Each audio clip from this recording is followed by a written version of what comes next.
یاد ہوگا کہ گزشتہ سال میں کچھ علاحدہ خدمت میں پیش کیے تھے. ہم چاہتے ہیں کہ اسی بات کو بنیاد بنا کر کچھ بات آگے بڑھائی جائے. لیکن اس سے پہلے کہ میں بات اپنی شروع کروں، ایک پیش کی معذرت، اور وہ یہ کہ ممکن ہے کوئی باتیں آپ کو کچھ باتیں آپ کو تھوڑا سخت محسوس ہوں، تو انہیں آپ چھوٹا انہوں بڑی بات سمجھ کے درگزر فرمائیے گا، اس لیے کہ میری حیثیت یہاں پر ایک میڈیم کی سی ہے اور میں بزرگوں کی باتیں بڑی جسارت کے ساتھ آپ کے خدمت میں پیش کر رہا ہوں. میری بات نہیں ہے، بات بزرگوں کی ہے.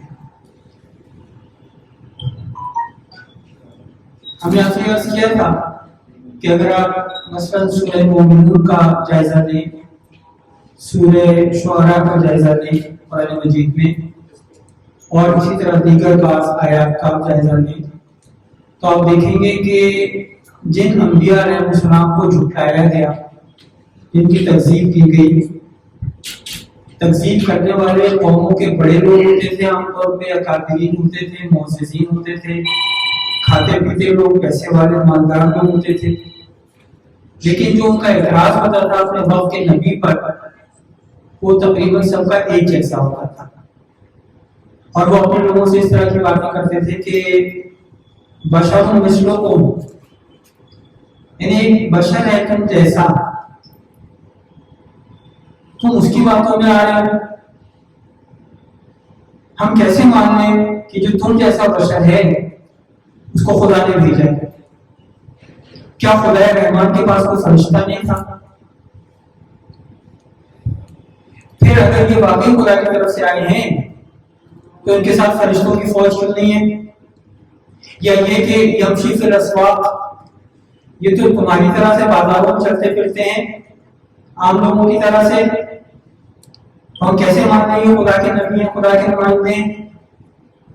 تو یہ بشر ہونے کا تانا ایک کامن سمجھنے کے قدر ہے ان تمام لوگوں میں جنہوں نے انبیاء علیہ السلام کو جھٹلایا کہ تمہارے جیسے بشر.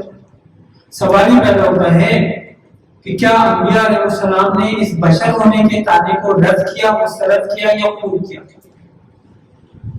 تو آپ کے پاس مشہور آیت موجود ہے، قرآن مجید کی احادیث موجود ہیں جن کے روح سے انبیاء علیہ السلام نے خود نبی پاک نے صلی اللہ علیہ وسلم نے فرمایا کہ میں تم جیسا بشر. لیکن ساتھ میں ایک اور بات جو آپ نے فرمائی وہ کیا تھی؟ یوحا الیہ، مجھ پر وحی نازل ہوتی. بات یہ ہے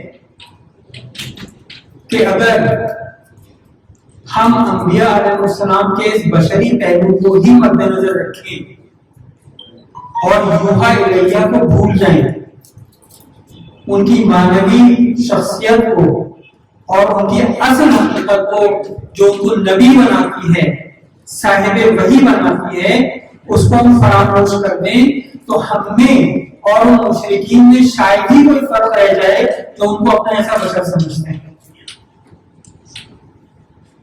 بھائی انہوں نے اپنے ایسا بشر سمجھا نا. اگر ہم بھی رسول اللہ صلی اللہ علیہ وسلم کو اس حد تک العیاذ باللہ نچلے درجے پر لے آئیں کہ ہم یہ سمجھیں کہ رسول اللہ تشریف لائے تھے تاکہ ہمیں یہ سکھائیں کہ مسواک دن میں کتنی دفعہ کرنی چاہیے، طہارت و پاکیزگی کیسے اختیار کرنی چاہیے، لباس کون سا پہننا چاہیے، پڑوسیوں کے ساتھ کس طرح کا برتاؤ کرنا چاہیے، تو بھائی یہ تو سارے معاملات تو بشری تقاضے ہیں یا نہیں؟ مادی تقاضے ہیں یا نہیں؟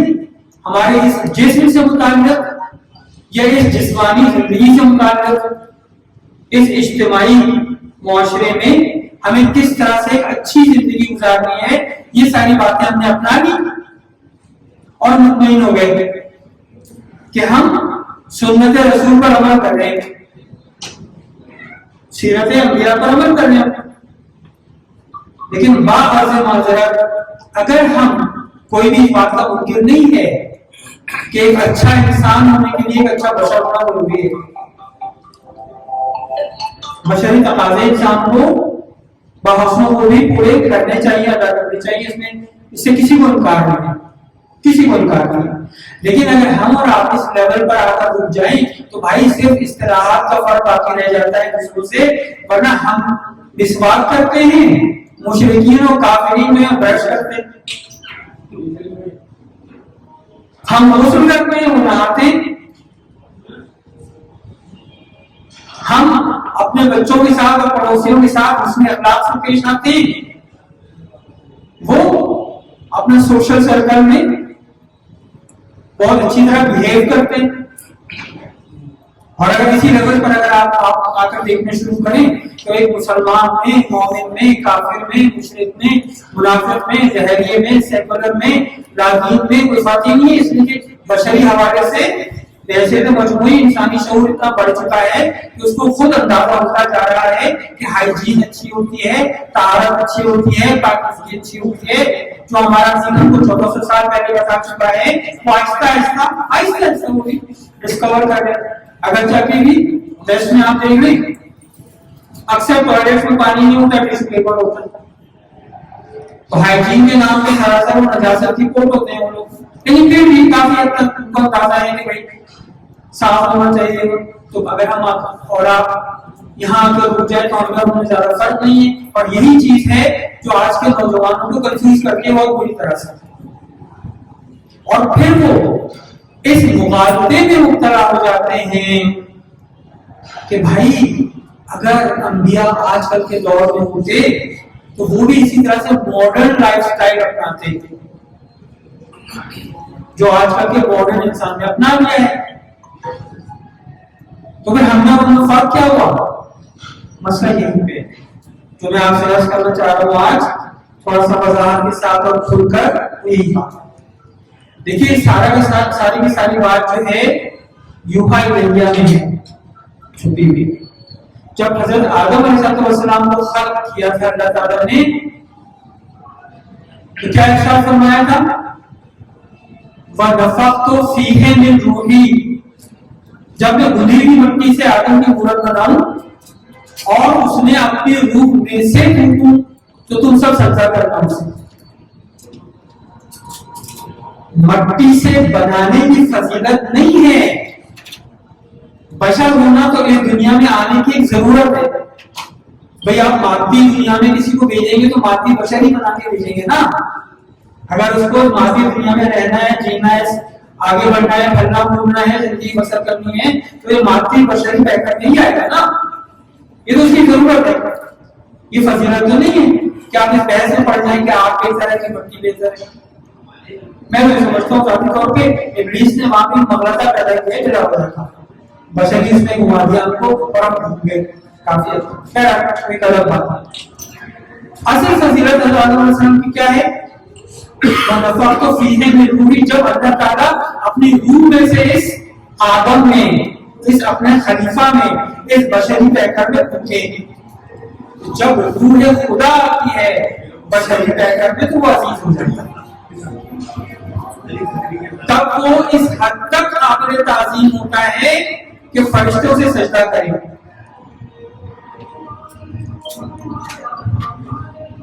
لہذا اصل جو قدرت اور قوت ہے انبیاء علیہ السلام کی، اور جتنی بھی انبیاء علیہ السلام ہے سب کے سب رسول خاتم صلی اللہ علیہ وآلہ وسلم کے سامنے شاگرد ہیں۔ جتنے بھی اولو العزم پیغمبر ہیں آپ سب کے استاد ہیں۔ سب انبیاء میں آپس میں کہیں نہ کہیں کچھ نہ کچھ فرق موجود ہے، بعض کو اپنے بعض کو فضیلت دی ہے۔ قرآن مجید کیا ہے یا نہیں؟ اب یہاں پر ایک چھوٹا سا نقطہ میں آپ کی خدمت میں عرض کروں تاکہ میں اس حدیث تک پہنچ سکوں جہاں تک میں آپ کو لانا چاہتا ہوں اپنی بات واضح کرنے کے لیے۔ دیکھیے ہم اور آپ کی دنیا میں کیوں آئے؟ اگر آپ وہی بشری تقاضوں کو مد نظر رکھتے ہوئے، ماڈرن لائف سٹائل کو دیکھتے ہوئے، آج کل واٹس ایپ کو اور فیس بک کو اور سوشل میڈیا کو اور انٹرنیٹ کو اور کیبل ٹی وی کو اور سب چیزوں کو مد نظر رکھتے ہوئے دیکھیں اور اپنے نوجوانوں کو اور بچوں کے آئیڈیلز کو دیکھیں، سیلیبریٹیز کو دیکھیں جو کہ آئیڈیل ہیں معاشرے کے، تو سب کے ذہن میں کیا آئے گا؟ ہم یہاں آئے ہیں تاکہ ایک اچھی زندگی گزاریں، زندگی کو انجوائے کریں، اور ساتھ ساتھ انجوائمنٹ کے ساتھ اگر آپ مذہبی بھی ہیں اور مسلمان بھی ہیں تو پھر آپ ذرا آخرت کا بھی خیال کر لیں، سنت رسول پر بھی عمل کر لیں، واجبات الہی پر بھی عمل کر لیں، محرمات سے بھی جہاں تک ہو سکے بچیں، حرام سے، اور اس کا مطلب ہے کہ آپ نے اپنی زندگی کا مقصد پورا کر لیا۔ لیکن عرض معذرت، یہ ساری سوچ مقصد جنت کے حوالے سے ہمیں وہی محدود کر رہی ہے جہاں مشرکین مکہ اور اس سے پہلے کے مشرکین محدود تھے، یعنی بشر ہونے کے ناطے ہم یہاں زندگی بسر کر کے اوپر جانا چاہتے ہیں۔ ہمیں اپنی اصل حقیقت کا پتہ ہی نہیں ہے، نہ ہمیں یہ معلوم ہے کہ ہم یہاں آئے کیوں۔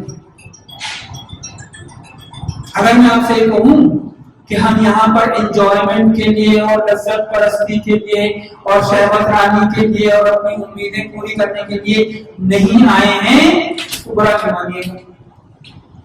یقیناً آپ صاحبان فرض میں آپ برا نہیں مانیں گے، ایک جنرل بات کر رہا ہوں، آپ کی بات تھوڑی ہوگی۔ مثال کے طور پہ اگر میں آپ سے یہ کہوں کہ ہم اس دنیا میں پیدا ہوئے ہیں لیکن اس دنیا کے لیے پیدا نہیں ہوئے ہیں، تو کیا آپ اس سے اختلاف کریں گے؟ نہیں کریں گے۔ یعنی ہم اس دنیا میں پیدا ہوئے ہیں لیکن اس دنیا کے لیے نہیں پیدا ہوئے، اسی لیے یہاں سے چلے جاتے ہیں، یہاں سے سفر باندھ لیتے ہیں، کوئی جلدی کوئی دیر سے، ایوریج 60 70 80 جو بھی لگا لیں آپ، ورنہ تو بہت بچے بیچارے ایک دن بھی زندگی نصیب نہیں ہوتی اس دنیا میں، رفتے سفر باندھ لیتے ہیں، چلے جاتے ہیں یہاں سے، سرائے کے طور پہ لوگ آئے اور گئے، آئے اور گئے اور آئے اور گئے، تو یہ آج ہم کل، تو اس کا مطلب یہ ہوا نا کہ ہم اس دنیا کے لیے تو نہیں ہے نا۔ بالکل اسی طرح سے اس کی مثال دی گئی ہے احادیث میں کہ جیسے رحم مادر میں بچہ ہوتا ہے ماں کے پیٹ میں، تو وہ ماں کے پیٹ میں ہوتا ضرور ہے، ماں کے پیٹ کے لیے نہیں ہوتا، اسے بہرحال اس جگہ تک کرنا ہوتا ہے۔ وہاں وہ کیوں ہوتا ہے؟ تاکہ یہاں کے لیے رشد و نما پا سکے، نشو و نما پا سکے، گرو کر سکے، ایک حقیر اور ذلیل اور ضعیف نطفے سے، پانی کے نجس قطرے سے ایک جیتا جاگتا انسان بن کر، صحیح و سالم بچہ بن کر اس دنیا میں آئے، ورنہ وہ بچہ زبان حال سے آپ سے پوچھ رہا ہے اس 9 مہینے کے دوران میں کہ میں یہاں کر کیا رہا ہوں، یہاں تو تاریکی ہے، میرے پاس آنکھیں ہیں، یہاں تو کوئی آواز ہی نہیں ہے قابل فہم، میرے پاس کان ہے، یہاں پہ چلنے کی کوئی جگہ ہی نہیں ہے، میں سوئمنگ کرتا ہوں، پیر کس لیے، یہاں پہ کوئی چیز اٹھانے کی ہے ہی نہیں، میرے ہاتھ کیوں؟ لیکن آپ کو کہیں گے کہ بھائی میں صبر کرو، یہ سب چیزیں وہاں تمہیں عطا کی جا رہی ہیں ایک ایسی دنیا کے لیے جہاں چلنا تو اپنی جگہ، بھاگنے کے لیے بہت وسیع جگہ موجود ہے، اور اندھیرا بھی دیکھنے کے لیے ایسے ایسے مناظر ہیں، اور سب سے بڑھ کر اللہ کے فضل سے، رسول اللہ کے کرم سے تم آنکھیں کھولو گے تو تمہارے سب سے پہلے ماں کی پر محبت شکل نظر آئے گی، باپ کا چہرہ نظر آئے گا، بہن بھائی نظر آئیں گے، اور کتنے خوبصورت مناظر ہیں جو اللہ تعالیٰ نے اس دنیا میں رکھے ہیں تمہارے لیے، ذرا صبر تو کرو، یہ آنکھیں یہاں کے لیے نہیں، ماں کے لیے ہیں۔ اب اسی طرح ہم سے وہ پوچھ رہے کہ بھائی یہ نمازیں پڑھتے ہیں، یہ روزے رکھتے ہیں، یہ حج کرتے ہیں، زکات، یہ خون سے فلاں زکات کیوں؟ کہا جائے گا بھائی یہ سب اسی لیے ہے کہ تمہاری نشوونما ایک ایسی چیز میں کی جا رہی ہے، بقول سورہ واقعہ کے وَنُنشِئُكُم فِي مَا لَا تَعْلَمُونَ، ہم تمہاری نشوونما ایک ایسی چیز میں کر رہے ہیں جس کی تمہیں خبر نہیں ہے، اور یہ ساری چیزیں تمہیں وہاں کام آئیں گی، صبر کرو وہاں کام آئیں گی۔ پہلا تو مقصد کیا ہوا؟ مقصد اور واضح کرنے کے لیے ایک نقطہ عرض کرتا ہوں آپ کی خدمت میں، کتاب التحقیق شاید قرآن مجید کے کلمات کے اوپر سب سے مستند عربی زبان کی کتاب سمجھی جاتی ہے، جو لغت نامہ ہے قرآن مجید کے الفاظ، اور اس میں قرآن مجید کے الفاظ اور اصطلاحات کی تشریح کی گئی ہے، تفسیر بیان کی گئی ہے، عربی کتاب۔ اس کتاب میں لفظ رب جو ہے، رب کی تعریف کیا کی گئی ہے؟ رب کی تعریفیں کی گئی ہے وہ جو کسی کو نقص سے کمال تک پہنچائے اور اس کے عیوب برطرف کرے. ہم کہتے ہیں الحمدللہ رب العالمین، تمام عالمین کا رب وہ ہے کہ تمام عالمین کو نقص سے کمال کی طرف لے جا رہے ہیں. یعنی یہ کہ انبیاء علیہ السلام یہاں اس لیے تشریف لائے ہیں، شریعت اس لیے آئی ہے، دین اس لیے آیا ہے، ہم یہاں اس لیے آئے ہیں تاکہ ہم نقص سے کمال تک پہنچے. یعنی کیا نقص سے کمال تک پہنچے؟ اب یہاں چھوٹا سا فرق بتا دوں میں آپ کو اپنے آپ میں اور نبی پاک میں، تاکہ بات کہیں اور بات ہو جائے انشاءاللہ.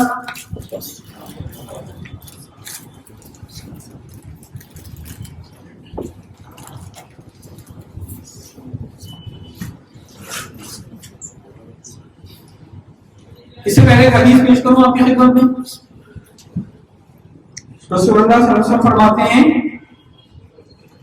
رحم اللہ امرأ علم من عین وفی عین و الی عین.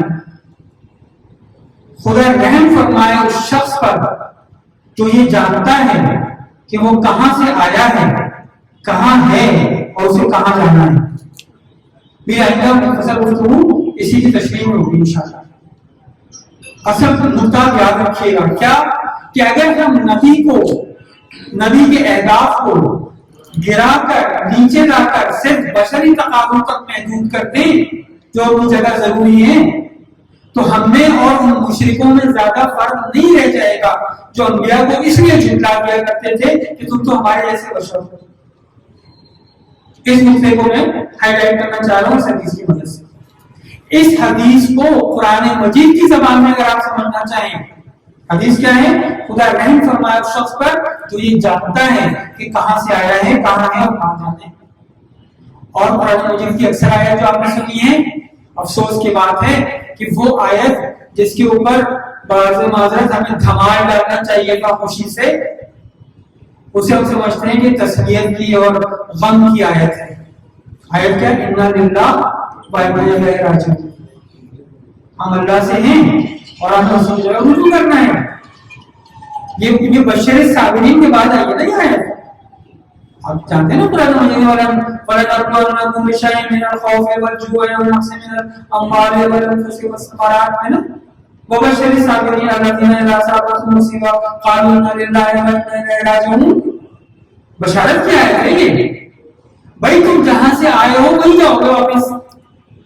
کہاں سے آئے ہم آئے کمال مطلق کے پاس سے، جمال مطلق کے پاس سے، جامع کمالات کے پاس سے، ٹوٹل پرفیکشن کے پاس سے، اپنے خالق و مالک کے پاس سے. وہ تھا اصل ہمارا گھر. بہشت لقا میں تھے ہم، جہاں ہماری بڑی عزت تھی، بڑے عیش تھے، بڑے مزے تھے، کوئی رکاوٹ نہیں تھی، کوئی رنج نہیں تھا، کوئی دکھ نہیں تھا، کوئی غم نہیں تھا. اور وہیں واپس جانا ہے. ظاہر ہے کسی ایسی جگہ واپس جانے کو بشارت کہا جائے گا نا جہاں بہت مزے میں سے پہلے. یاد نہیں آ رہا آپ کو؟ حضرت آدم کو یاد کر لیجیے، بی بی حوا کو یاد کر لیجیے. مزے میں تھے یا نہیں تھے بیچتے رکھا میں؟ وہاں ہمیشہ رہنا چاہتے تھے یا نہیں رہنا چاہتے تھے؟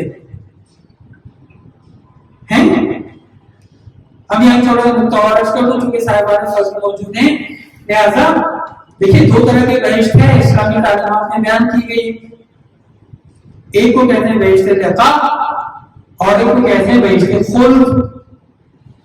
بہشت خلد وہ بہشت ہے جس میں ہمیں اور آپ کو جس کی طرف بلایا گیا ہے، دعوت دی گئی ہے.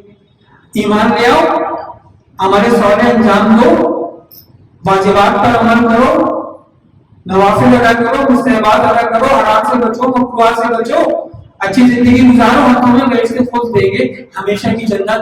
ایسی جنت جہاں تو گیا اب نکلے گئے وہاں سے. ایسی جنت جہاں جائے ابلیس جا نہیں سکتا. لیکن بہشت لقا وہ ہے جو زمین کے پاس کی جنت ہے جہاں آدم بھی ہے اور حوا بھی اور ابلیس بھی. جبھی تو گیا اور اس نے کہا مجسم ہو کے کہا کہ اس شجر سے کیوں نہیں چل رہے تھے آپ؟ اسے منع کیا گیا تھا. بہشت لقا میں اگر ہم اور آپ رہ جاتے تو بشری طور پر ہمارا وہ پہلو مکمل تھا کہ جس کے بارے میں فرمایا گیا کہ اللہ تعالیٰ نے اپنے ہاتھوں سے آدم کی مٹی گوندھی، لیکن وہ پہلو کا تمام رہ جاتا جس کے مطابق فرمایا گیا تھا وَنَفَخْتُ فِيهِ مِن رُوحِي، اور آدم کو کمال حاصل کرنا تھا اور اس کمال تک انسان کامل پہنچ کر بہشت خلد اختیار کرنی۔ اگر ہم یہ کہیں کہ انا للہ و انا الیہ راجعون، کہ ہم اللہ کی طرف سے آئے ہیں اور اللہ کی طرف ہمیں واپس جانا ہے، تو کیا اس بات میں ہم اور رسول اللہ صلی اللہ علیہ وسلم برابر ہیں؟ نہیں، ہم برابر اس لیے نہیں ہیں کہ جو صاحبان مطالعہ حضرات ہیں جو گہرائی میں دیکھتے ہیں، ان کے لیے صرف اصطلاحی طور پر یہ دو اصطلاحات درس کر رہا ہوں۔ اگر وہ مزید مطالعہ فرمانا چاہیں تو ان اصطلاحات کی بنیاد پر آگے بڑھ جائیں۔ ہمارا اور آپ کا سفر اللہ تعالیٰ کی طرف، قرب الہی کی طرف استقبالی ہے۔ رسول اللہ کا سفر صلی اللہ علیہ وسلم کا سفر استظہاری ہے۔ ہم انا للہ کی منزل پر ہیں، وہاں سے آئے ہیں، اور رسول اللہ و انا الیہ راجعون کی منزل پر ہیں۔ ہمیں جہاں تک کمال حاصل کر کے پہنچنا ہے آپ پہلے ہی پہنچے ہوئے ہیں، اور چونکہ پہنچے ہوئے ہیں انسان کامل ہیں در حد اعلیٰ، لہذا آپ کی دعوت تعالو پر مبنی ہے، آؤ۔ جو پہنچا ہوا ہوتا ہے وہی بلاتا ہے۔ جو لوگ یہ سمجھتے ہیں کہ اگر ہم یہاں نقص کمال حاصل کر رہے ہیں تو رسول اللہ بھی ایسے ہی نقص کمال، نہیں، ایسی بات نہیں، بلکہ اگر کوئی بچے یہاں موجود ہیں تو ان کے لیے عرض کر دوں کہ فرض کر لیں کہ ایک بہت ہی گھنا اور خطرناک جنگل ہے جس کو آپ کو عبور کر کے اپنی منزل تک پہنچنا ہے۔ اس میں طرح طرح کے درندے ہیں، کھائیاں ہیں، بیماریاں ہیں، جانور ہیں، پتہ نہیں کیا کچھ، زہریلے مچھر ہیں، ڈنک مارتی ہوئی مکھیاں ہیں، پتہ نہیں بچھو ہے، سانپ ہے۔ آپ نے گزرنے کے لیے کیا کیا؟ باقی جو وسائل ہیں اپنی جگہ، سب سے پہلے گائیڈ کا انتظام کیا۔ آپ نے گائیڈ کا انتظام کیا، اب وہ گائیڈ آ گیا ہے قافلہ پیچھے پیچھے، وہ جب کہے چلو تو چلو، بولے رکو تو رکو، یہاں سو جاؤ، یہاں جاگ جاؤ، یہاں سے کچھ کرو، یہاں رکنا ہے، یہاں ایسا لباس پہن لو، یہاں ویسا کرو، یہ پانی پینا ہے، یہ نہیں پینا، یہاں غذا کھانی ہے یا نہیں کھانی، یہ پھل کھانے کا ہے، یہ نہیں کھانے کا، جو وہ کہتا چاہے وہ کرتے چلے جاؤ، نقش قدم کے اس کے قدم آگے بڑھاتے چلے جاؤ تاکہ وہ تمہیں سکون و سلامتی کے ساتھ پہنچا دے منزل پہ۔ اب آپ مجھے بتائیے کہ جنگل دونوں ہی عبور کر رہے ہیں، قافلے والے اور گائیڈ بھی دونوں ایک جیسے ہیں۔ قافلے والوں کو کچھ نہیں پتا نقشے کا، نقشے کا پتہ ہی نہیں، خطرات کا پتہ ہی نہیں، مسائل کا پتہ ہی نہیں، مشکلات کا پتہ ہی نہیں، گائیڈ سب کچھ جانتا ہے یا نہیں؟ لیکن اس کے باوجود ایک چیز مشترک ہے گائیڈ میں قافلے میں، وہ یہ کہ راستے کی مشکلات اور مسائل سب جھیلیں گے ملتے ہے یا نہیں؟ نبی پاک نے وَإِنَّا إِلَيْهِ رَاجِعُونَ کی منزل پر موجود ہوتے ہوئے ہماری اور آپ کی خاطر اس گھنے جنگل میں، اس خطرناک وادی میں تشریف لانا گوارا کیا تاکہ یہاں کی مشکلات اور مسائل جھیل کر ہمارا اور آپ کا ہاتھ پکڑ کے وہاں تک پہنچے۔ یہ مقصد حیات کہ انسان کو نقص کمال تک پہنچایا جائے۔ گویا جب کہا جاتا ہے انسان کامل، تو انسان کامل کا مطلب یہ ہوتا ہے کہ وہ شخصیت کہ جو اللہ تعالیٰ کے اسماء جلال و جمال سب کا کامل مرقع ہو، سب کی کامل تجلی ہو۔ ہم سب اپنی اس موضوع کا وقت نہیں ہے، صرف اشارہ کا رشتہ ہے، ہم سب تمام مخلوقات اللہ تعالیٰ کے اسماء کی تجلیات سب۔ تھوڑا سا آپ کو پریشان بھی کر دوں تاکہ آپ سوچیں گے اندر، تھوڑا سا جب تک کچھ اختلاف نظر نہیں کریں گے آپ سوچیں گے، تھوڑی ڈسکس تھوڑی کریں گے، آپ کہیں گے ہاں بہت اچھی بات ہے، میں چاہ رہا ہوں نام بولے، کم از کم اس وجہ سے نام بولے۔ اللہ تعالیٰ کے اسماء میں کون کون سے اسماء ہیں بھائی؟ حی ہے، وہ مرید ہے، وہ ودود ہے،